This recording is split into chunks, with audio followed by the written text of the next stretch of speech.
Yo os digo otra cosa. El énfasis aquí de parte de Jesús sigue de la cosecha, pero también es ¿qué les pasa que no entienden los tiempos en que están viviendo? El tema de entender el tiempo que nos toca vivir es fundamental. Lo encontramos una y otra vez. Algunos de ustedes que han escuchado, que han conocido los libros del hermano Rick Warren, a mí tuve el privilegio de estar en su iglesia 1 año y medio como pastor de movilización misionera. En su libro de La vida con propósito, ¿verdad? Después la iglesia con propósito, después la vida con propósito, que ha sido bestseller internacional. Cuando estuve allá era un bestseller en la República de la China comunista, y increíble cómo se vendía ese libro allá. En ese libro él hace referencia al rey David, y el rey David nos dice la palabra de Dios que él supo servir a su generación. O sea, la idea es, y dice, supo servir a su generación y murió. La idea es que él supo aprovechar, él entendió a su generación. ¿Será importante eso? Nosotros sabemos que el Evangelio no cambia. El Evangelio es el mismo desde que Jesús lo proclamó. Desde que Él murió y resucitó hay un solo Evangelio. Pero en cada generación obviamente tenemos que encontrar maneras de comunicarlo, y tenemos que saber los tiempos que estamos viviendo, y tenemos que saber cómo actuar. Si no importara, piensen nomás en el nieto del rey David. El rey David supo vivir en su generación con sabiduría. Su nieto, no sé si ustedes se acuerdan, cuando sube al reino, vienen los líderes y le dicen: tu padre Salomón nos cargó con impuestos, no, pues una carga demasiado grande, no podemos hacerle frente. Y él lo escucha, lo recibe, y después va y se reúne con los líderes jóvenes y les pregunta: ¿qué les parece a ustedes? Y los jóvenes le dicen: tienes que decirle que tu dedo chico es más grueso que el muslo de tu padre. Decirle que te va a costar más. Y él les hizo caso. Y a raíz de esa decisión se dividió el reino. Importará entender los tiempos. La palabra de Dios nos habla una y otra vez de la importancia de esto, ¿verdad? Que tenemos que saber aprovechar el tiempo. ¿Se acuerdan de Abigail? ¿Quién se acuerda de la historia de Abigail? Abigail, la esposa de un hombre llamado Nabal. Y nos dice la palabra de Dios que Nabal era un hombre eterno. Bueno, vamos a leerlo en 1 Samuel 25.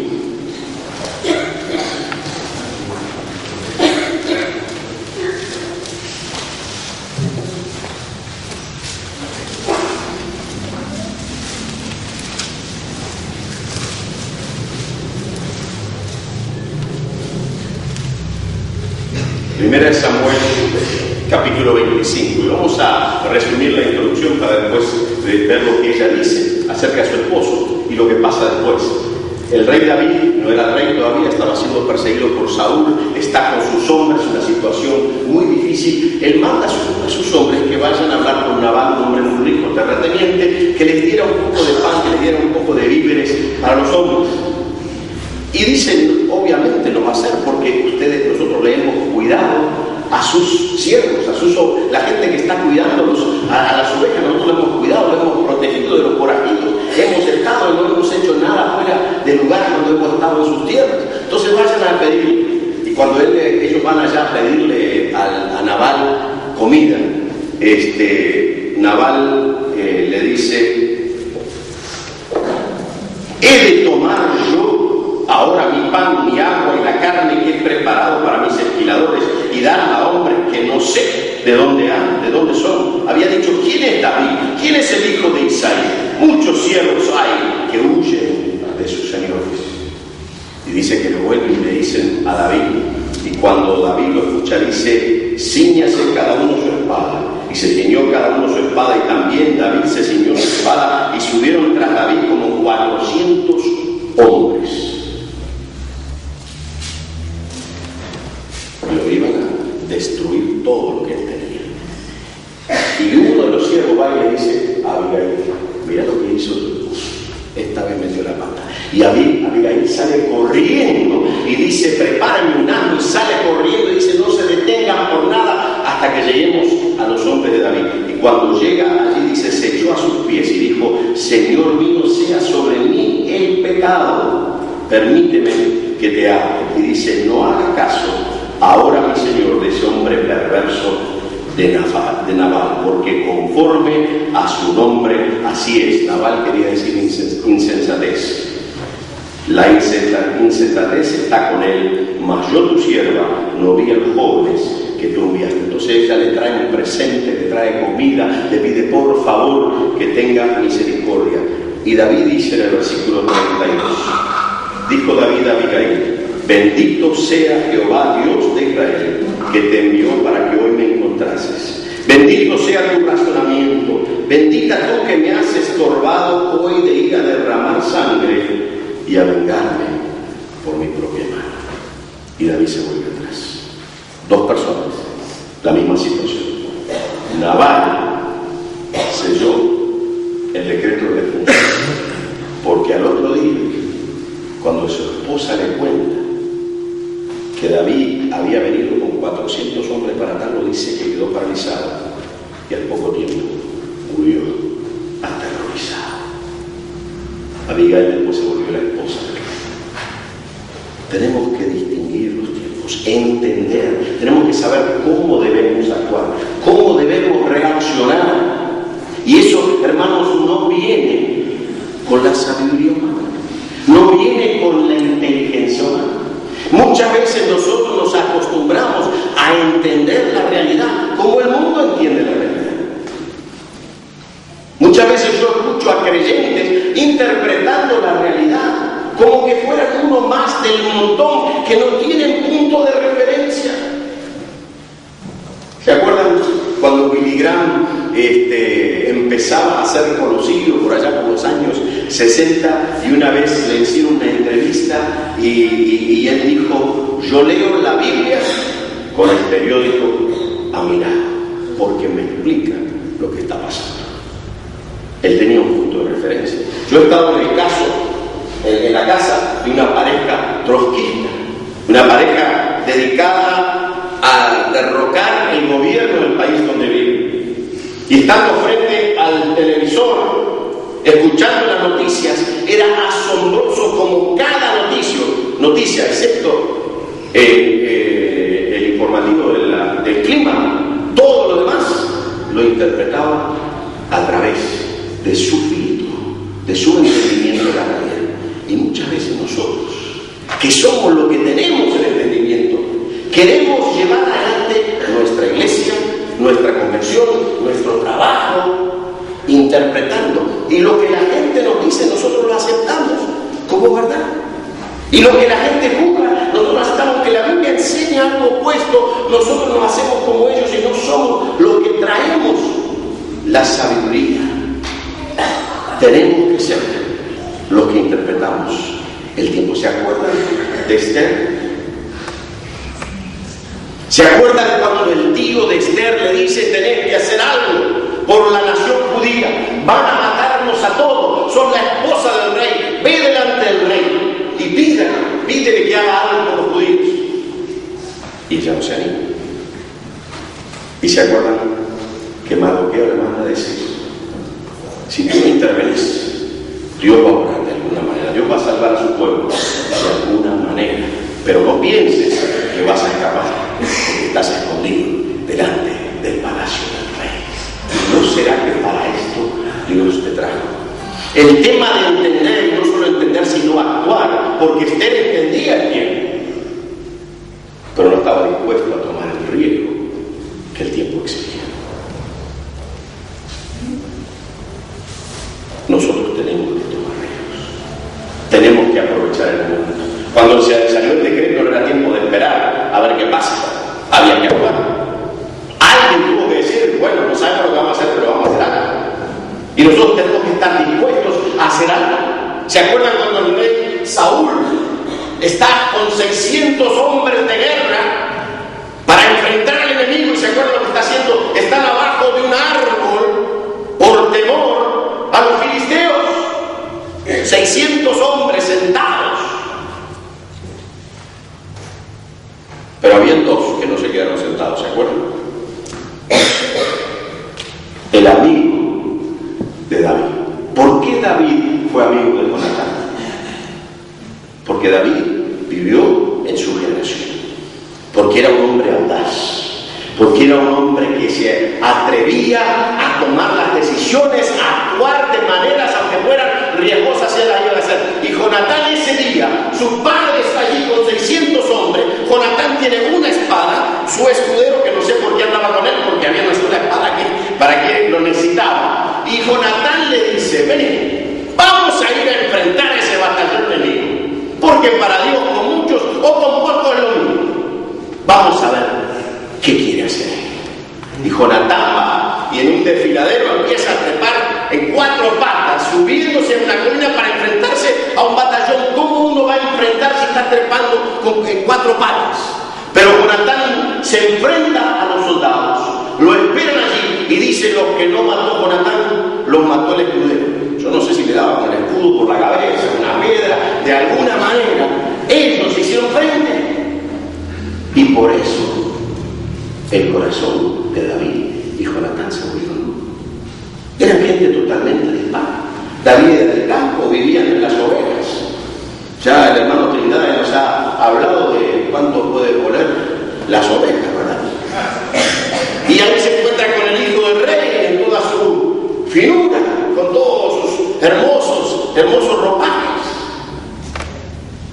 Pero ¿qué era lo que venía? Querían actuar en el momento. Querían tomar la oportunidad.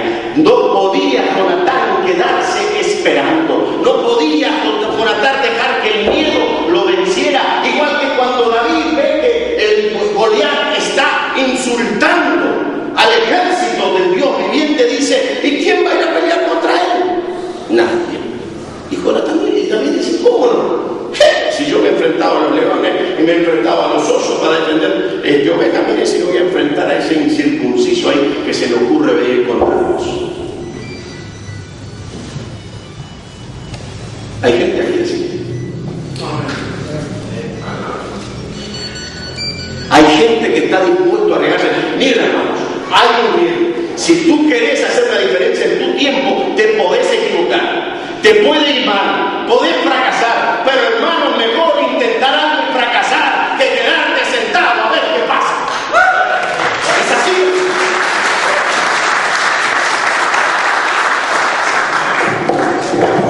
Me tiene muy quieto. Miren, hermanos, va a ser mucho ruido. No. Tenés la cámara, está bien. Dale, tranquila. Lo ponemos para YouTube. No. Miren, hermanos. ¿Se acuerdan de Pedro? Pedro el voluble, Pedro el calentón, calderita de lata, Pedro que decía lo primero que le venía a la mente, ¿verdad? Cada disparate se mandó. ¿Y se acuerdan del fracaso de Pedro cuando se mete a caminar en el agua y había creído a Jesús, de repente ve las olas, ¡oh!, y se asustó y se hundió? ¡Qué vergonzoso! ¿Por qué no confió? Pero ¿saben cuál fue el problema? El problema no fue de Pedro, el problema fue los 11 que se quedaron en el barco, que nunca caminaron en el agua. Pedro por lo menos pudo decir: yo caminé sobre el agua. Me asusté, pero antes de asustarme, confié y caminé. Y hermanos, hay algunos de nosotros que preferimos quedarnos en la lancha por miedo a mojarnos, por miedo al fracaso, cuando lo que Dios está buscando gente que dice: en este tiempo yo voy a encontrar el camino para llevar la palabra de Dios. Yo me acuerdo con Cristina Mastraltono, esa carga que ella tiene por todo, no sé si se usa todavía el término, por toda la gente del canto pop. Y me llevó a algunos lugares que no vamos a mencionar para escuchar buena música. Y cómo le preocupaba que nunca hubiese salido una murga cristiana, cuando toda la gente escucha palabra por palabra y repite las palabras exactamente. Qué buena manera de comunicar el evangelio. Y ahora alguien, un loquito por ahí que anda con tangos cristianos. Amén, hermano. Hay un riesgo, hermano. Pero el tema no es que yo termine la vida. Estuve hablando con un hermano de acá de Uruguay, de otra denominación. Nos encontramos en algún lugar, en un país, en México, y yo le decía, tenés una gran iglesia, pero Uruguay se va al infierno. Tú querés llegar a tener tu vida y decir, construir una gran iglesia. Con todos los líderes que tenés ahí adentro, no los deberías desperdigar por todo el país, y algunos van a fracasar, porque eso es lo que le había pasado, no le había fracasado y ya se echó para atrás. Pero algunos van a llevar la palabra al lugar que tú nunca vas a llegar si toda tu gente se queda dentro de la iglesia. Tenés que arreglar, tenés que encontrar alguna manera, porque hay 3 millones que necesitan escuchar la palabra. Cuando Jesús dice, no decís, faltan 4 meses para la siega, está diciendo, vean la realidad. Y vean la realidad aún si tú estás inmerso en la parte oscura de la realidad. Yo me acuerdo hablando con un hermano mío que no es creyente, y él estaba pasando por un divorcio, y yo estaba en esa depresión que me dio a los 30 años. No deberíamos tener depresiones a los 30, ¿no? Pero tuve uno de esos cortocircuitos. Pero yo me acuerdo, fue un tiempo difícil, terrible, oscuro, que yo no sabía para dónde agarrar. Pero me acuerdo hablando con mi hermano una noche, y yo le decía, mira, tú estás pasando un tiempo oscuro, yo estoy pasando un tiempo oscuro, pero yo sé que hay una luz allí, y yo voy a llegar. Tú no sabes nada, tú solo sabes que estás en un pozo. Hermano, nosotros tenemos la luz. Nosotros tenemos, y aún si tú estés en un momento difícil, aún si has fracasado, los fracasos son los que nos permiten alcanzar los propósitos de Dios. Dale gracias a Dios por el fracaso, dale gracias a Dios por el rechazo, dale gracias a Dios por la situación que no parece marchar, porque Dios, si tú lo crees y si tú lo aprovechas, el momento, Dios lo va a volver. Amén. Amén, Señor. Sí, Señor.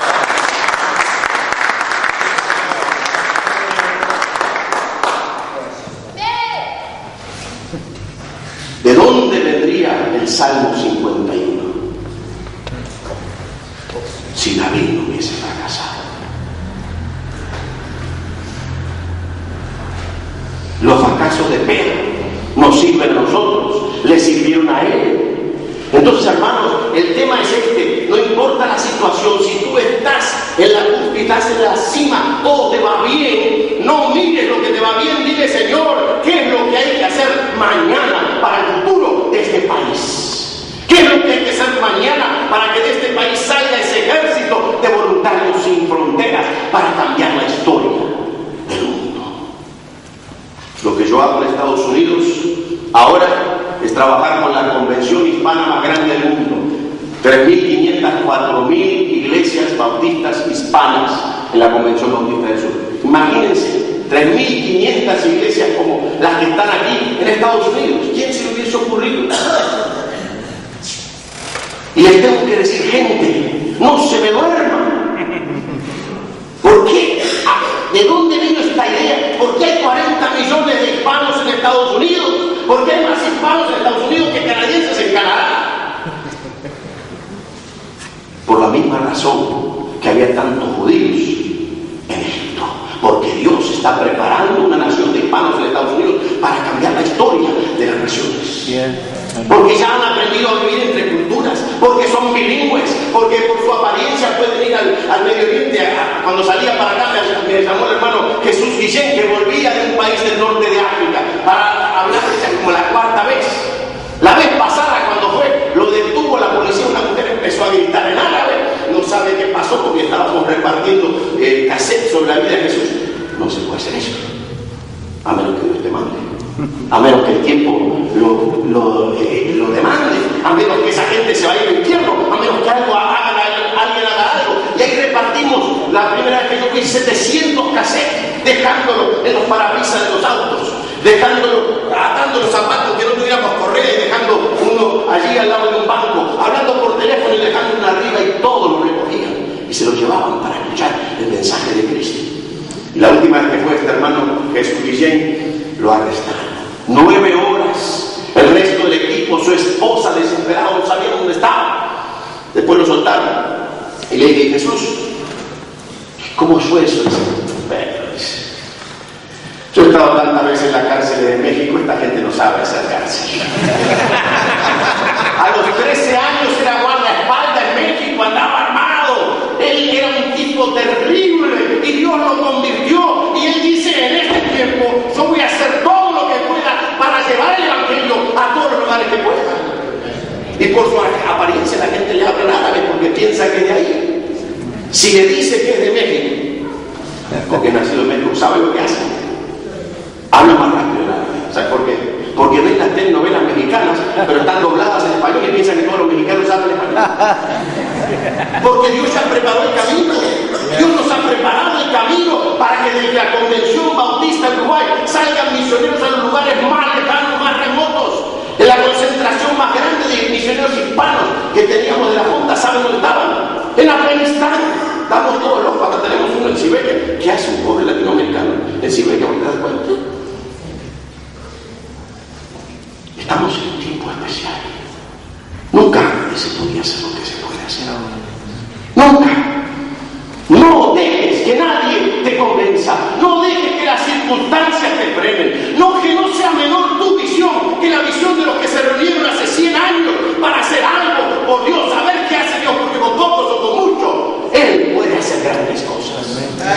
Esta convención fue fundada para que cada familia de Uruguay tuviera esperanza. Esta convención fue fundada para que toda esa gente que vive sin familia, esos niños abandonados, esas mujeres en la prostitución, esos travestis, encuentren que hay libertad en Cristo Jesús. Amén.